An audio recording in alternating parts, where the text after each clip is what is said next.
네, 안녕하십니까. 오늘은 공자와 그 제자들에 관한 이야기를 나누려고 합니다. 이 공자의 제자 중에 가장 나이 많은 사람이 누구냐 하면은 자로예요. 이 자로는 공자보다 나이 차이가 9살밖에 안 나요. 그런데 이 자로가 이 출신이 동네 건달 출신이에요. 그래가지고 공자를 만나기 전에는 사람들과 어떤 다투는 것도 많이 하고, 그리고 여러 가지 이제 그 싸움질도 하고 그렇게 다녔던 사람입니다. 그런데 그렇다고 자로가 이 사람이 비도덕적이거나 그런 사람 아니에요. 원래 성질이 거칠고 급하다 보니까 그랬던 거죠. 그래서 역시 사기에 나오는 이 표현을 봅시다. 자로는 성질이 거칠고 용맹을 좋아하며 의지가 강직했다고 그래요. 수탉의 꼬리로 관을 만들어 쓰고 이 머리에 쓰는 거 있잖아요. 수탉을 잡아가지고 그 꼬리를 갖다 꽂고 다녔다고 합니다. 그리고 수태지 가죽을 차고 다녔으며, 그러니까 수태지를 잡아가지고 그 가죽이나 오줌뿔을 옆구리에 차고 다녔다고 그래요. 그리고 공자를 능멸하고 행패를 부리려고도 했다. 자, 이 자로와 공자가 이 만나게 된 것도 결국 공자한테 한번 슬슬 저 사람한테 가서 뭔가 이제 한마디 하면서 이 논쟁을 하려고 슬슬 자로가 접근을 했던 것이에요. 자, 그러면서 이 자로가 공자에게 이렇게 말합니다. 왜 이렇게 당신은 사람들을 모아놓고 쓸데없는 것을 가르치냐? 그 배움이라는 것이 대체 무엇이냐? 이 얘기예요. 그러자 공자가 무슨 말을 했느냐? 군자는 학문을 아니하면 안 돼요. 이런 말이에요. 그러자 이제 자루가 말하기를 저 남산에 대나무가 있지 않냐? 저걸 봐라. 바로 잡지 않아도 대나무 스스로 곤다 이거죠. 그래서 이것을 베어서 사용하면은 무수히 가죽도 깨뚫는데 무엇을 더 배울 것이겠는가? 이 자료의 말은 뭡니까? 사람은 각기 저 대나무처럼 타고난 재능이 있는 거예요. 재능이. 각 재능이 있는데 그 재능을 그대로 사용하면 되지 뭘 거기다 더 보태어 배우느냐 이 말이죠. 먼저 이제 공자가 이런 말합니다. 묶어서 깃털을 달고 속을 박아서 수들어 갈면 얘기는 뭡니까? 화살을 의미하는 거죠. 이 대나무를 잘라서 깃털을 달고 끝에는 촉을 박고 그 숫돌에 갈면은 그러고서 이 대나무를 활에 매겨서 쏘아보자 이거야. 그러면 깊이가 들어가는 것이 또한 깊지 않겠는가. 이 얘기는 사람마다 타고난 재능이 있는 거 인정한다. 그러나 그 재능을 우리가 갈고 다듬으면은 그 쓰임이 더 깊고 더 넓을 수 있지 않은가 이 얘기예요. 그러면서 이 공자가 이 말을 하자 자로가 탁 깨달은 겁니다. 그러면서 딱 2번 절을 올리면서 섬과 가르침을 받겠습니다 하는 거죠. 이 여기서 이 자로가 공자의 그 제자가 되는 극적인 장면이에요. 자, 자로가 공자의 제자가 되면서부터 공자의 주변은 약간의 변화가 있었습니다. 뭐냐 하면은 이 공자가 이제 젊은 때부터 이 사람들을 모아놓고 가르쳤잖아요. 이것을 곱깝게 보는 사람도 많았습니다. 공자가 이제 어머니가 돌아가시고 나서 이제 상중에 있었을 때 이제 상복을 입었을 거 아닙니까? 그때 그 노나라에는 그 실력자 집안이 있었어요. 계시라고. 이 계시 집안에서 주위에 있는 선비들을 모아놓고서 음식을 대접합니다. 그러니까 공자도 그 당시 이제 공자 나이가 그 어머니가 죽었을 때 어떤 사람이 17세라도 어떤 사람은 23세라고 그래요. 이것도 역사의 기록에 정확히 나와 있지 않습니다. 여하튼 공자가 젊었을 때예요. 공자도 이 상중이지만은 가서 음식을 먹을까 하고 갔는데 그 계시 집안의 가신인 양호라는 사람이 있어요. 이 사람이 당신 같은 사람이 왜 여기를 왔는가라는 거예요.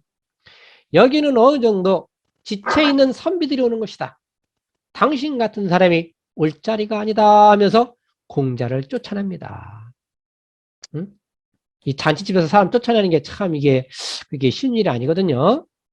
공자에서 쫓겨나요.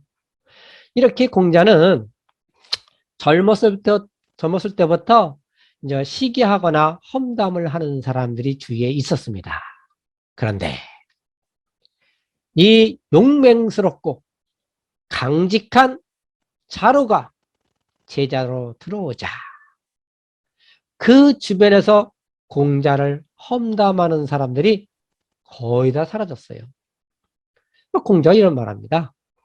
내가 자루를 얻은 뒤로 남이 내가 하는 험담을 듣지 않았거늘 이런 말을 해요. 얘기는 뭐예요? 자루가 있으면서 주위에서 누가 공자를 욕하거나 비방을 하면은 자루가 가서 그 사람들 손봐준 거예요. 그런 역할을 한 거예요. 자, 사실 제가 이 교육계에서 저도 오래 있었고 또 이 중에는 여기는 이 교육계에 이제 몸담고 있는 분들 이 중에 보니까 몇 명 계시네요. 네, 사실 우리가 이 교육을 시키고 이 제자들을 이렇게 기르다 보면은 여러 유형의 제자들이 사실 있는 게 좋아요. 그렇죠? 뭐냐면은 제자들과 언제 걸 만날 때가 있잖아요. 그러니까 하다 보면은 이 주위에서 치근대거나 슬슬 시비를 거는 사람들이 가끔 있습니다. 근데 이때 제자들이 그냥 순에 빠져가지고 그냥 아이고 왜 이러세요 하면서 선생님 뒤로 슬슬슬 밀려들고 선생님 등이나 슬슬 밀어봐요. 그렇다고 선생이라는 사람이 에? 당신들 뭐야? 한번 해보겠다는 거야? 해하고서 우퉁을 먹고 나가서 싸우다가 괜히 쌍코피나 터지고 그러면은 이거 참 모양 빠지는 짓이잖아요. 응? 그런데 이 자루 같은 제자들이 있다면은 이것이 해결 가능해요. 그래서 제자들이 그렇다고 제가 무슨 깡패 같은 애들 필요하다 그 뜻이 아니라 그래도 제자 중에는 의리가 있고 강단도 있고 불의를 보면은 행동으로 옮겨서 맞설 수 있는 그런 제자들도 사실 있어야 돼요. 여러 개의 제자들이 있어야 이 스승된 자로서는 든든하기도 하고 또 편리하기도 하죠. 자, 그렇다면 자루라는 인물을 공자가 어떤 식으로 후에 평가를 하고 있을까요? 자, 이 공자는 자루를 이런 식으로 평소에 평가를 하고 있습니다. 자루가 원래 성격이 강직하고 용맹과 의리가 남다르다 보니까 공자가 이런 말씀하십니다. 도가 행해지지 않고 있으니 공자가 말한 도는 추상적인 의미가 아니에요. 그냥 우리가 말한 도덕입니다. 도덕. 도가 행해지지 않고 있으니 뗏목을 타고 바다 위를 떠다녀야겠다. 나를 따르는 자는 중일 것이다. 자, 이것은 공자가 앞으로의 천하주유를 예상을 하면서 한 얘기예요. 그래도 최후까지 나를 따르는 자는 중유. 이 중유는 자로의 본명입니다. 본래 이름이에요. 이 자로는 중유의 자여자. 아까 자가 뭔지 말씀드렸죠. 성이 되었을 때 붙인 이름이 이 자다. 그것이 이제 중유의 자가 자로라는 거죠. 이 공자로부터 가르침을 받은 자로는 점차 완성된 인간이 되어갔습니다. 그래서 공자가 이런 말이에요. 반마디로 옥사를 처결할 수 있는 사람이 자로 말고 누가 있단 말이냐. 자로는 승낙한 일을 절대 다음 날로 미루지 않았다. 자, 옥사라는 것은 뭐야? 얘를 딱 판결을 내려서 잡아 가두든지 아니면 풀어주든지 해야 되는 일이야. 그 때문에 특히 이 옥사를 관장하는 관리는 사심이 없어야 돼요. 공명정대해야 되잖아요. 응? 또 강직해야 됩니다. 그런 사람이 바로 자로라는 거예요.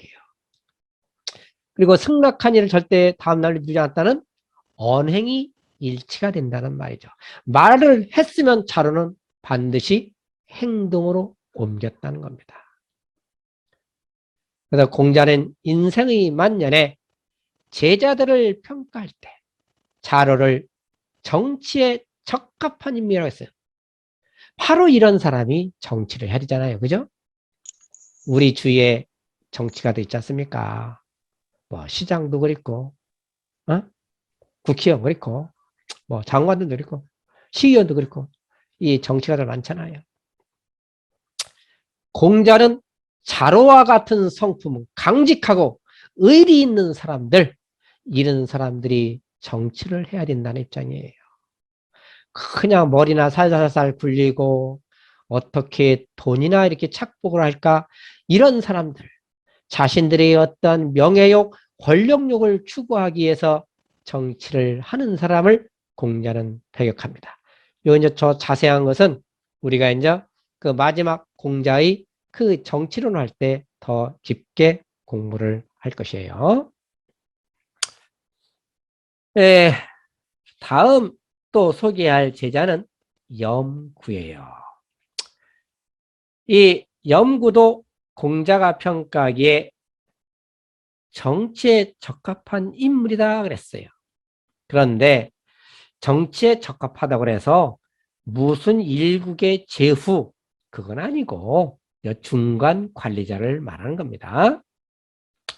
이 공자가 주유 천하를 딱 마치고 돌아오자 노나라의 대부로 있던 개 강자가 공자에게 이렇게 물어요. 염구는 어진 사람입니까? 이제 공자가 대답하기를 일천어 되는 고을과 전차 100대를 가진 대부의 집에서야, 대부의 집에서 세금 징수에 관한 일을 할 만한 사람이요. 그러나 어진 사람인지는 모르겠소이다. 이렇게 한 거예요. 그러니까 이제 어진 사람이다 라고 말하면 이제 그때는 군주의 노릇을 하는 거예요. 그러나 이제 중간 관리자는 이 자로도 마찬가지지만은 강직하고 공평무사하고 불의를 보고 참지 못하고 이런 사람들이 중간 관리자가 되는 게 좋다 하는 얘기예요. 네. 자, 다음 넘어갑니다. 이 어느 날 자로가 공자에게 이렇게 묻습니다. 듣는 즉시 행하여야 됩니까?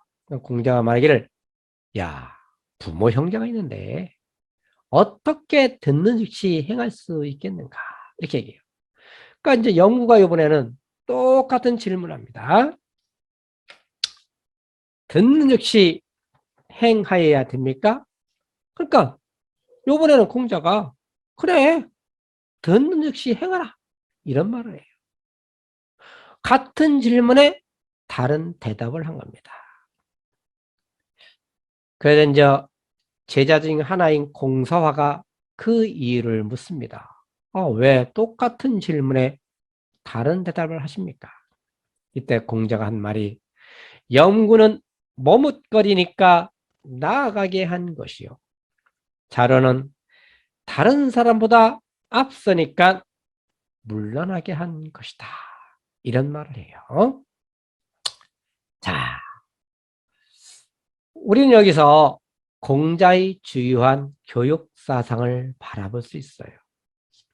우리가 이제 교육사를 얘기할 때 진보주의 교육관이 대두된 것이 보통 19세기입니다.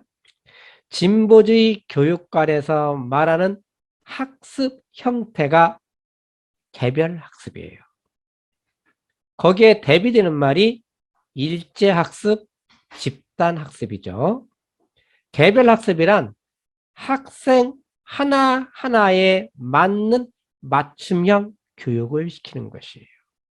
그것 때문에 이 맞춤형 학습은 그 질문에 대한 답이 다를 수가 있습니다.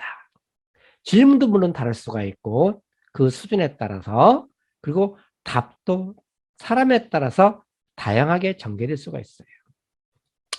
자, 이 공자는 이미 2500년 전에 진보주의 교육관에서 얘기하는 개별 학습을 벌써 얘기를 하고 있습니다.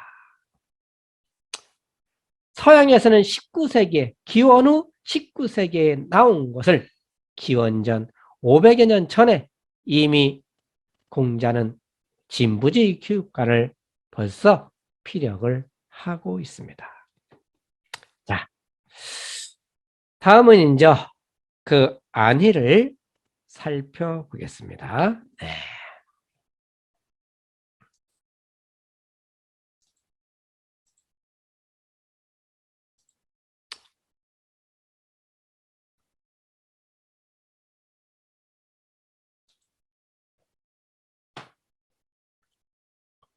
자, 이제 안이라는 제자입니다. 이 염구는 공자보다 29세가 적었고요. 여기 나오는 안해는 공자보다 30세가 적어요. 그런데 이 안해는 아주 집안이 가난했다고 합니다. 네, 잠시만요.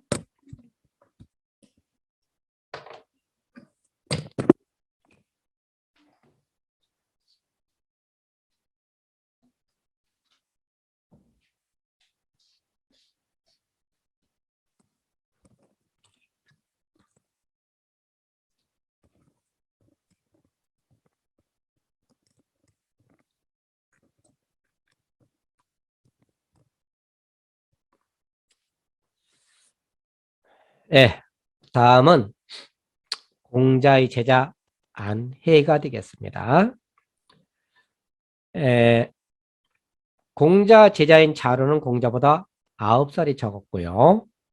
그 다음에 앞서 우리가 살펴본 염구는 공자보다 29세가 적었어요. 그리고 여기에 나오는 안해는 공자보다 30세가 적었습니다. 그러니까 염구와는 한 살 차이죠.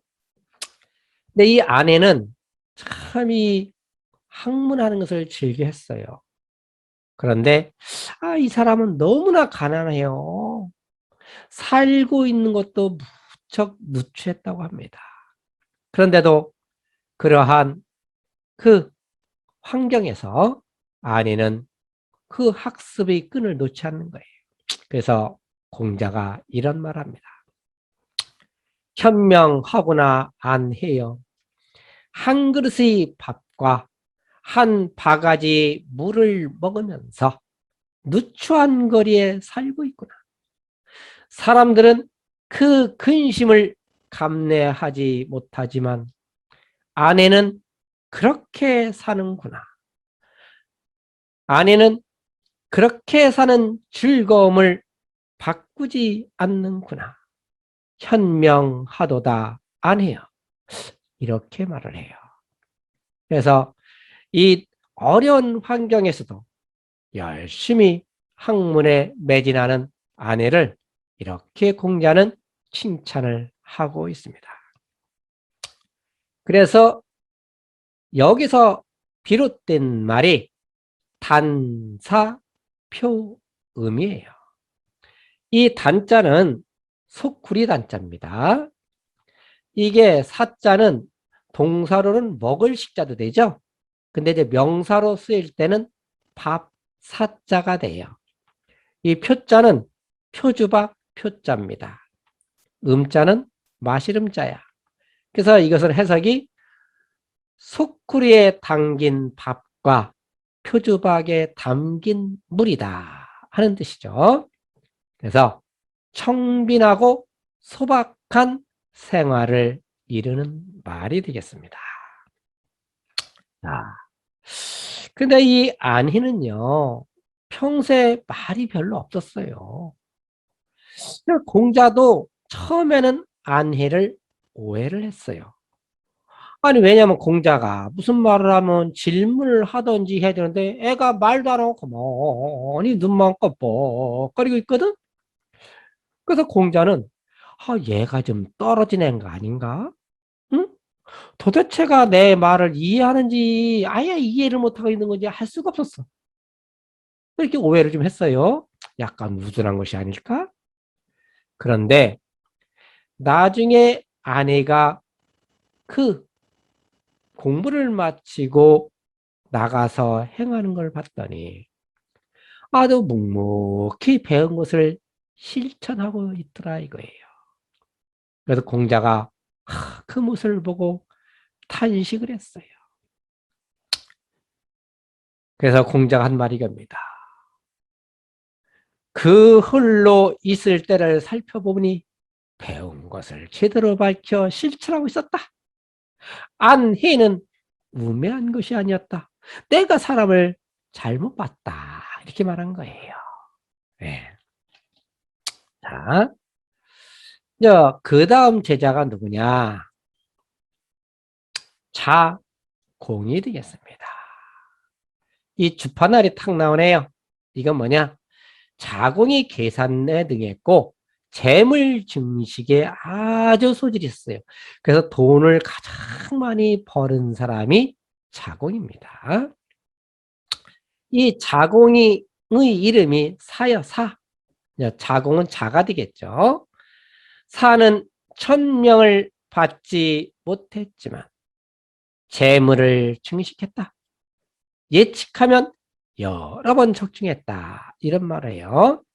천명을 받았다는 것은 큰 어떠한 그 직책이라 할까요? 그런 것을 받지는 못했지만, 그러나 재물 증식에는 일가견이 있었다. 하는 뜻이에요. 그래서 예측하면은 이거 뭐야? 앞으로 이것을 사고 팔면 이 뜻이에요. 그것이 여러 번 적중을 했다는 겁니다. 근데 이 자궁은 또 아주 말을 잘했어요. 그러니까 언변에 능했습니다. 자궁은 구변이 좋았기 때문에 공자는 늘 결론을 내쳤다. 경계를 시켰어요. 입주심을 하라 이 말이에요. 근데 이제 자궁이 공자의 문화에 들어와서 공부를 하면서 변하기 시작합니다. 그래서 공자가 어느 정도의 세월이 흐르니 이렇게 물어요. 너와 아내 가운데 누가 더 나으냐? 그자 자궁이 대답하기를 제가 어찌 안해를 따를 수 있겠습니까? 안해는 하나를 들으면 열을 알지만 이것다 일리지십이야. 하나로서 열을 안다 이거죠. 저는 하나를 들으면 겨우 둘을 알 뿐입니다. 이건 일리지이죠. 하나로서 둘을 안다 하는 거죠. 그자 공자가 말씀하시길 그래 같지 않다. 나는 네가 같지 않음에 동의한다. 그러니까 공자도 그걸 인정을 한 거예요. 공부하는 면에서는 나는 내가 보기에도 아내가 너보다는 좀 빠른 것 같다. 이 말을 하는 거예요. 자, 여기서 이 자공이 스스로를 또 낮춘 거죠. 아내라는 사람은 자기보다 한 단계 의다는 거죠. 이 사람은 하나를 들으면 열을 안다는 거야. 근데 자기는 하나를 들으면 둘밖에 모른다 하는 거죠. 근데 사실은 뭐 하나를 들으면 둘을 아는 것도 상당한 수준이죠. 그죠? 우리는 10개를 배웠어도 10개를 다 압니까? 하루 이틀 지나면 4, 5개 기억하는 것도 사실 힘들죠. 여튼 뭐 겸손해서 한 말이지만은 자궁도 대단한 사람이구나 하는 것을 알 수가 있습니다. 자, 사실 이 겸손이라는 것은 학문에서뿐만이 아니죠. 어떻게 보면 이제 운동에서도 약간 겸손할 필요는 있을 것 같아요. 여러분들은 어떤 운동을 좋아하십니까? 저는 좀 좋아하는 것이 배드민턴이에요. 그래서 이제 배드민턴을 처음 배울 때 이제 제대로 배우려고 동호회에 가입을 했어요. 동호회에 딱 갔더니 사람들이 저한테 물어요. 배드민턴 치신 지 몇 년 되셨습니까? 그러더라고요. 그분들이 배드민턴 친지 몇 년이란 말은 제대로 배우면서 몇 년을 쳤느냐 이 뜻이에요. 근데 저는 그것을 알아듣지 못하고 그냥 집에서 동네 배드민턴 친 거, 난 그걸 얘기하는 줄 알았어요. 집에서야 수다에 치셨지 않습니까? 그래서 아주 부담 없이, 예, 한 10년 쳤소이다. 그랬어요. 근데 어느 정도 이제 몸을 풀고 나서 어느 이제 여성분과 게임을 붙이더라고요. 그 여성분한테는 이거 얼마 치셨어요? 했더니 5개월 쳤대요. 나는 10년이나 쳤잖아요. 드디어 게임이 붙었습니다. 어떻게 됐을 것 같아요? 더그 쪽 났어요. 13대 게임을 하게 됐는데 13대 0, 13대 0, 13대 1이에요. 그 마지막 13대 1도 상대방이 서브 미스를 하는 바람에 겨우 한 점 얻었어요. 아이고, 이 게임이 진행되는 동안 어떤 생각이었는지 알아요? 빨리 게임이 끝났으면 좋겠어요. 그냥 창피해서. 자, 제대로 배운 것을 그 사람들은 모르는데 저는 아주 당당하게 동네 배드민턴 친 걸 가지고 10년 쳤다 했다 이렇게 지금 망신을 당한 적이 있어요. 그래서 우리가 이 학문에서나 이 어떤 운동에서도 이제는 자기 자신을 약간 낮출 필요가 있다 하는 것을 저도 깨달은 적이 있습니다. 자, 다음 또 넘어갈까요?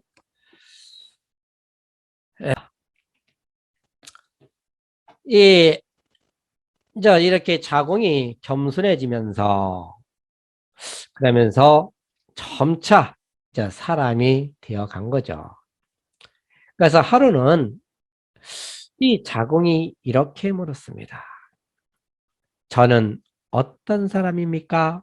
그자 공자가 말씀하시길 너는 그릇이다. 그래요. 어떤 그릇입니까? 했더니 호련이다 그랬어. 이 호련은요. 제사에 쓰는 그릇이에요. 그러니까 당시에는 제사는 엄청 엄중한 의식이었잖아요. 그래서 이 제사 그릇에 쓰는 그릇은 그만큼 소중한 그릇을 의미하죠. 그러니까 너는 아주 소중한 존재야. 이런 말을 하는 거죠. 그러니까 이제 이 자궁이 어느 정도 사람이 된 거예요. 공자가 그것을 인정을 해주는 것입니다. 자, 다음 제자가 있습니다. 누구냐면은 자유와 자하가 되겠어요. 이 자유와 자하는 문학으로서 이름이 높았습니다. 근데 이제 성격은 약간 달라요. 이 자유는 약간 자유분방했어요. 그리고 재미인적 이 마음이 열려있다고 할까? 이런 스타일이었고 자하는 아주 소심했어요. 그리고 좀 꼬장꼬장 좀 했다고 그래요. 근데 이제 두 사람이 문학으로서 당시에도 많이 사람들 입에 오르내렸어요. 그러니까 경쟁 심리가 발동이 된 겁니다. 이 자하는 공자보다 44세가 적었고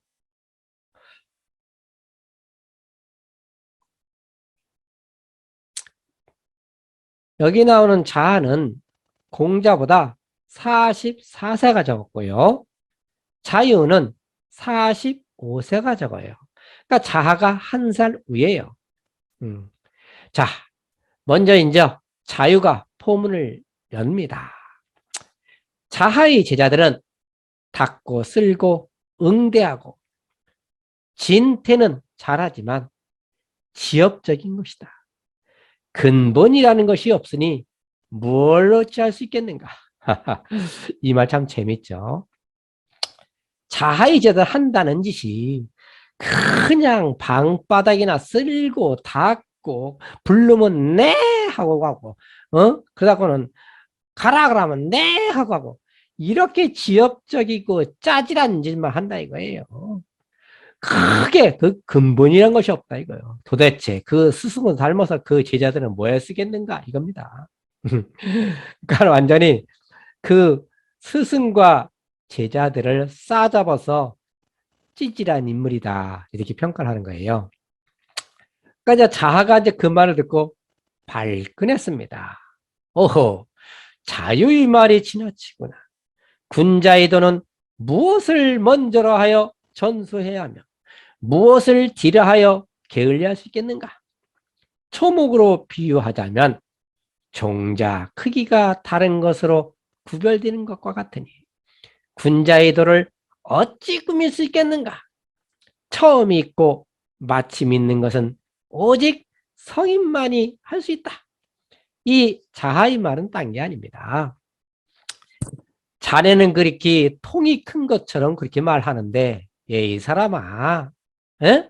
학문에 있어서는 무엇이 중요하고 무엇이 중요하지 않고 무엇이 먼저이고 무엇이 나중이고 그런 말 하는 게 아니다. 응? 그런 말 하시는 사람은 성인만이 할 수 있다. 네가 성인이냐? 이것이에요. 너는 말할 자격도 없어. 그런 그릇이 못 돼. 하는 말이에요. 네. 그러니까 문학으로 서로 이제 소문이 나다 보니 서로 경쟁 심리가 발동을 해서 이렇게 서로 말을 주고받은 거예요. 자, 다음 제자는 누구냐? 유약과 증삼입니다. 이 논어는요, 유약과 증삼의 제자들에 의해서 만들어졌어요. 그래서 논어에 보면은 유약과 증삼의 제자들이 만들었기 때문에 공자의 제자들을 말할 때 자로 하면 그냥 자로 이렇게 써요. 자공하면 자공 써. 근데 유약과 증삼한테는 꼭 유자, 증자 이런 표현을 써요. 아들 자체로 써가지고 유자 역시 증자.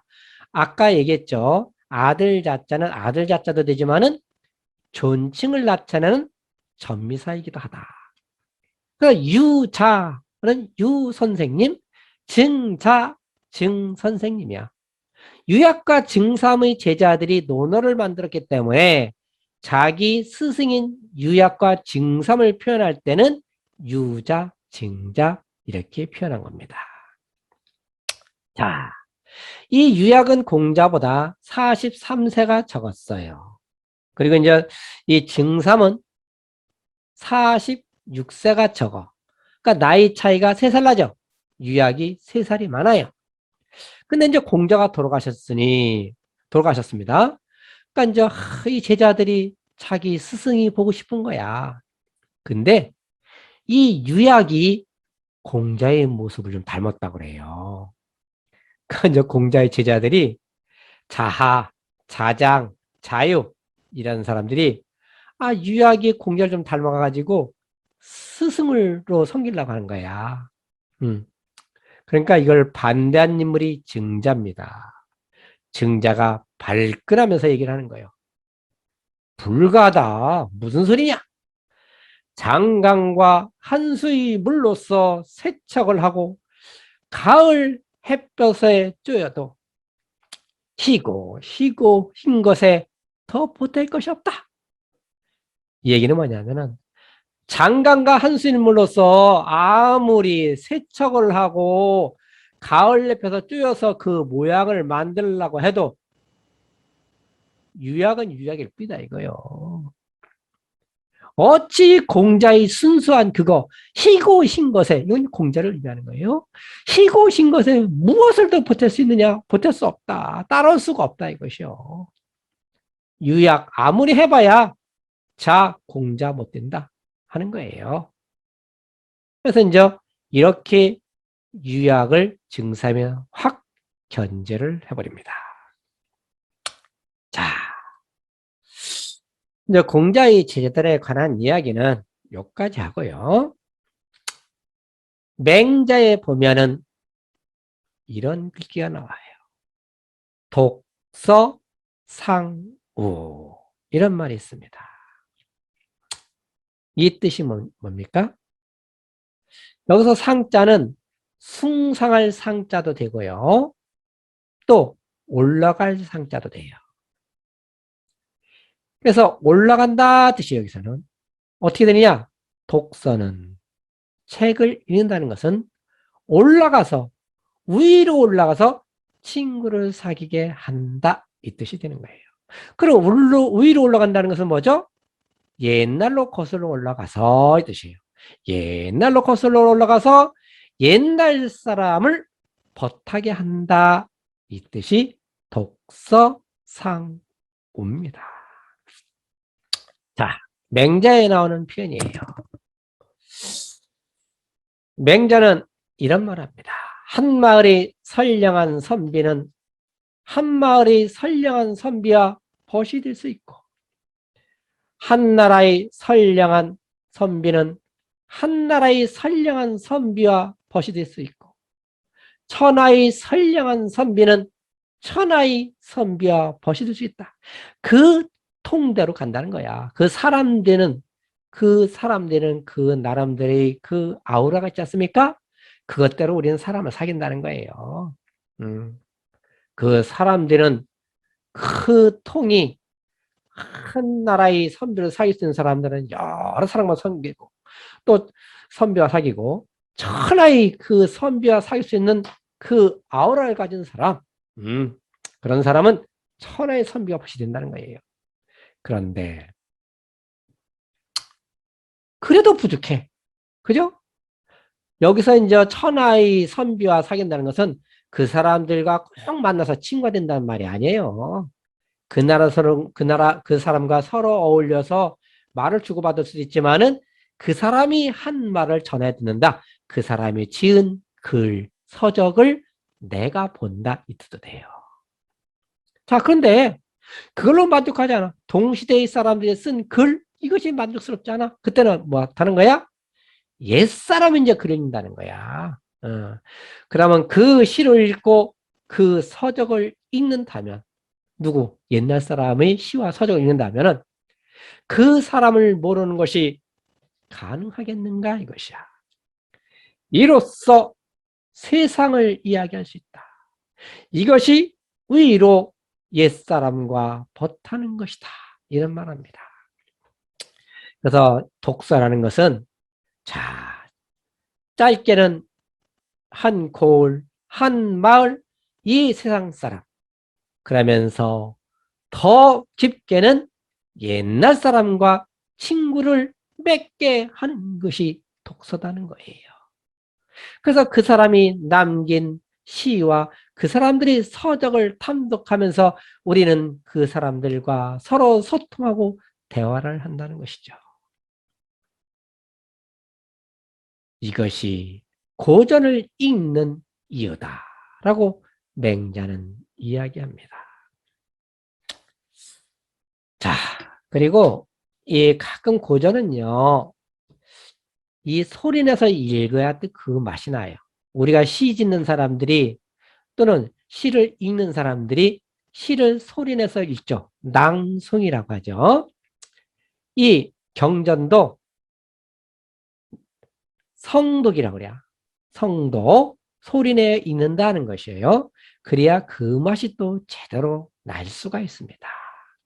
자, 요거 내가 성독을 한번 해볼 테니까 여러분들 한번 감상을 하기 바래요. 맹자의 먼정월 일량지 선사라야 사오일량지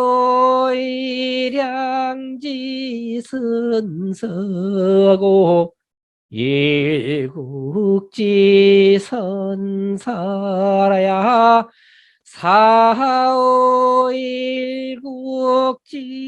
선사고 전하지 선사라야 사오천하지 선사하니라 이우천하지 선사로 의비족하야 오상론 고진하느니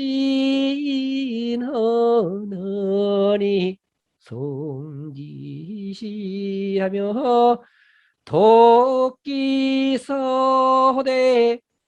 부지키니카호와